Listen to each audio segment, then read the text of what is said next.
Anong mensahe ang kailangan marinig ng mga Scorpio sa susunod na 3 buwan? Pwedeng nangyayari na to o mangyayari pa lang. Kung hindi man para sa inyo itong magiging reading, di baka para sa someone na malapit sa inyo o sa someone na kakilala niyo mismo.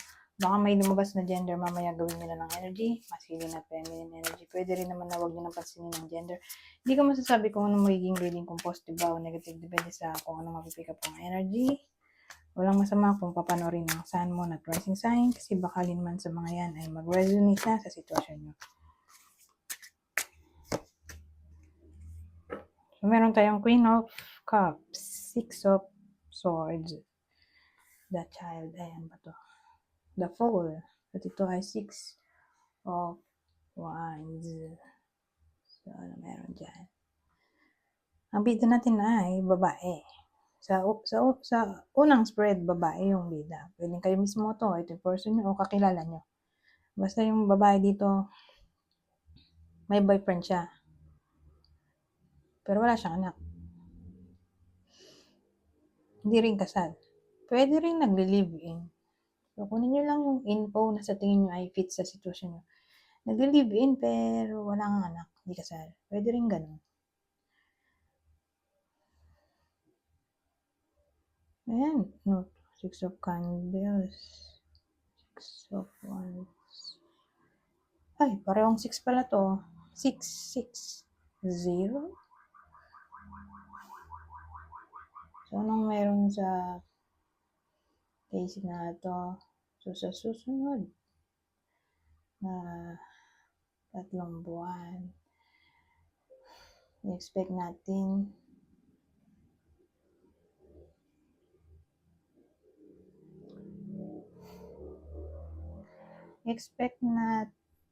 na baka mabuisit siya. Sa mga nasa paligid niya. Pero tatama lang to. Kung may trabaho siya, parang mabubuisit siya sa ka-workmate niya.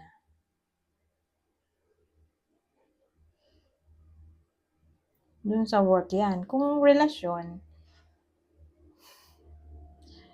hindi ramdam sa loob ng, sa susunod na 3 months. Hindi pa ramdam na may excitement. Exciting news na maaaring mangyari. Pero posible naman. Hindi lang ngayong 3 months o susunod na 3 months. January to March 2025. Hindi pa yan sa ganyang panahon.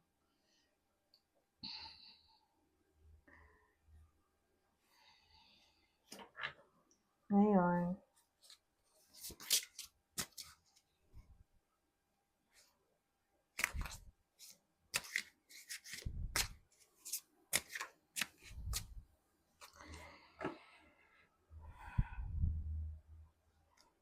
so, ganun ang dating sa akin. Itong new beginning ng excitement na sinasabi ko, exciting news o good news, hindi pa yan darating ng January to March. Baka April onwards pa yan. So, darating naman, hindi nga lang yung January to March 2025. So,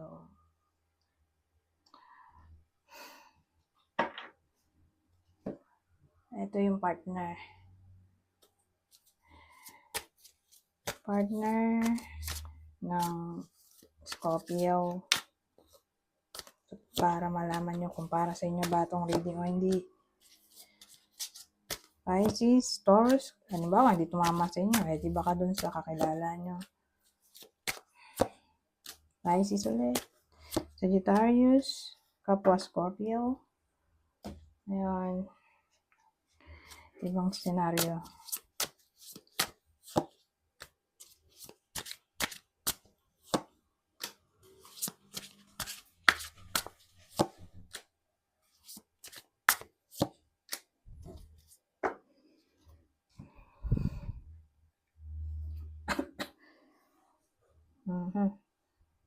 So, meron tayong 10 of Cups, 6 of Cups, 3 of Wands, Itong huli, the Tower.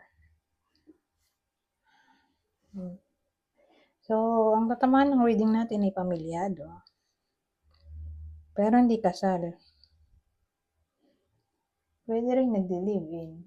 Pero may anak to. Kanina, nagli-live-in. Pwede rin ganun. Pero sa case ng unang spread, walang anak. Ito, pwedeng nagli-live-in din. Pero may anak to. Pamilyado, pero hindi kasal. Eh, ano to? Ba't may 6 of Cups tayo doon? 3 of Candles. 3 of Wands. Ito, Tower. Well, sa ganitong klaseng case kasi medyo alarming kasi nasa dulo yung Tower. So, paano siya naging alarming?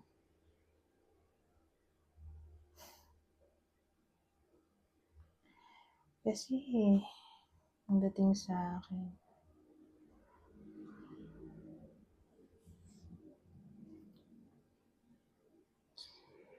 di ba, pamilyado to. May 3 tayo. So, yung naging tatlo, di ba? Isa dyan, X. Yun yung something na parang hindi ko nagustuhan dito sa presence ng Tower na parang unexpected. Parang siyang unexpected discovery. Regarding X. So, hindi ko nga lang masabi kung sino. Pero since lalaki to. Pero lahat naman ng 3 of Wands lalaki yung nakatayo doon.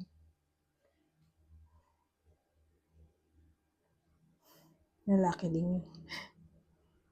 Di ba usually sa 6 of Cups sa Rider-Waite-Smith, dalawang bata lang yon. Pero dito may lalaki. So sabihin na lang natin lalaki kasi dalawa yung senyales eh, lalaki. So lalaki yung attached pa rin sa ex niya. Yan yung parang revelation dito o unexpected discovery ng babae na involved pa rin yung partner niya dun sa ex niya o nagko-connect pa rin sila o baka sila na. Oh my God. So ganyan. Ngayon, para malaman nyo kung para sa inyo ba itong reading o hindi. Ito yung partner. So kunin nyo lang yung info nasa tingin nyo, fit sa inyo. Ito yung partner, Aries, Capricorn, Cancer. Ito yung kakilala. Sabi natin dito mama sa inyo, hindi sa kakilala nyo. Tower na to, tower pa rin doon. Baka sa kakilala nyo to, tama to. Kakilala, lalaki. Lalaki nga pala yung sinabi ko. Kakilala nyo lalaki, tatama to. Tingin ko. Dito sa inyo. Ngayon. Ano to? Kakilalang lalaki, tatama yung reading natin, di ba? Na Aries, Scorpio, Aries. Lalo na kung Aries. Ito Leo. Ngayon. Punta tayo dito. Ano pang masasabi dito?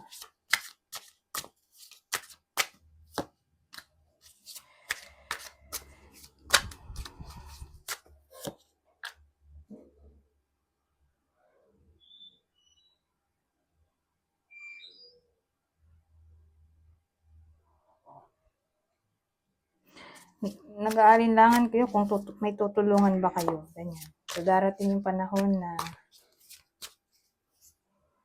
malilito kayo. Kung tutulungan nyo ba yung nangangailangan for some reason, malilito kayo. So, may lalapit sa inyo nangangailangan, hindi nyo alam kung pautangin nyo o tutulungan nyo ba sa problema niya. Ito, ano to? Sama lang natin to. Ano to? Alliance, deprivation.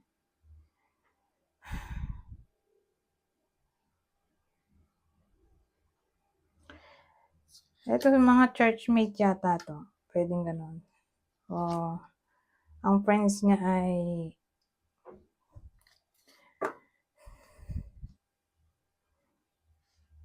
case-to-case basis kasi. Tatama lang to dun sa mga taong religious o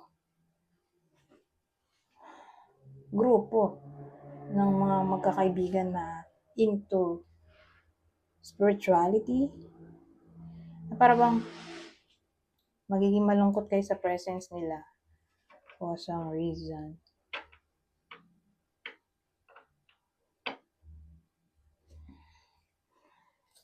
Na parang pagkasama nyo sila, malungkot kayo. Siguro hindi kayo na-appreciate o hindi kayo pinapansin. May times na gano'n. Feel nyo na parang hindi kayo belong sa kanila. Although magkakasama naman kayo, pero feeling nyo hindi kayo mahalaga. Ganun. So, ganyan yung feeling sa loob na 3 months. Okay? January to March 2025.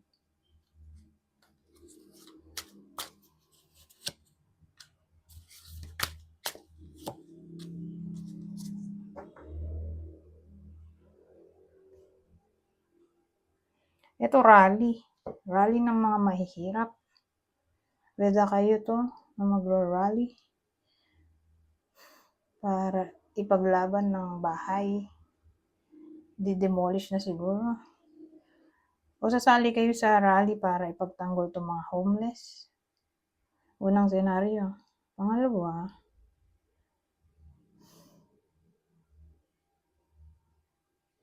paglalaban nyo.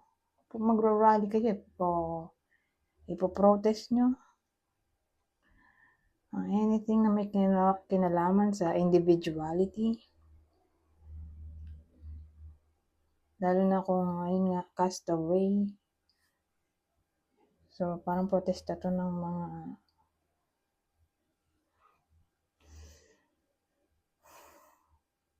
mga taong feeling nila hindi sila belong sa society. Pwedeng ganun.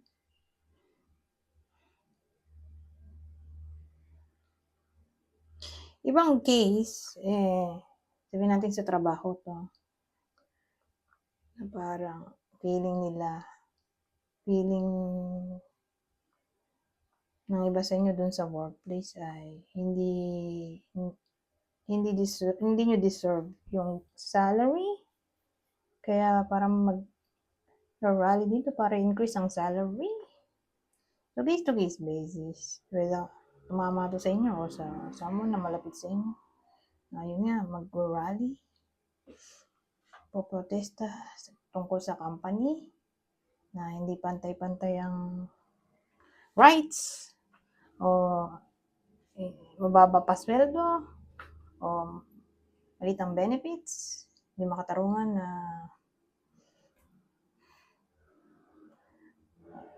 pakikitungo ng employer sa employee. Pwedeng na lang case-to-case basis.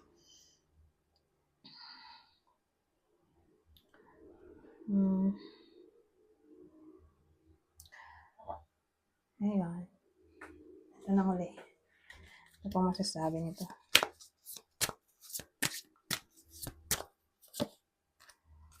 So, basahin ko na lang to. Kunin nyo lang yung info na sa tingin nyo ay fit sa sitwasyon nyo. Past life. We reunite with our loved ones over and over in different lives. Indication. Watch for signs that lead you to true love. Yes. Trust your intuition. Guilty. Don't let guilt get in the way of happiness. Rekindle. Every relationship has those magical moments that can be rekindled. So, para to sa mga mag-ex na may chance pa. May chance pa ng reconciliation. So, sino tatamaan ng reading na to? Scorpio, di ba? Sinong ex ng ng Scorpio. Sa reading na to. So, alin man dito. Leo. Pisces. Leo ulit. So, malaki chance na, di ba, ano to, Scorpio reading. So, ex nga ay Leo. Malaki chance. So, sabihin natin 75% Leo. 25% natatamaan ng reading ay Pisces yung ex. Ngayon, 245. O patay isa. Isa pa. Last na to. Oh, marriage. The marriage of souls is the union of two divine opponents. So, yung iba naman sa inyo ay may chance na ma-engage o makasal na. Pwede kayo mismo to. Ito yung person nyo. I mean, kayo mismo o kakilala nyo. Okay?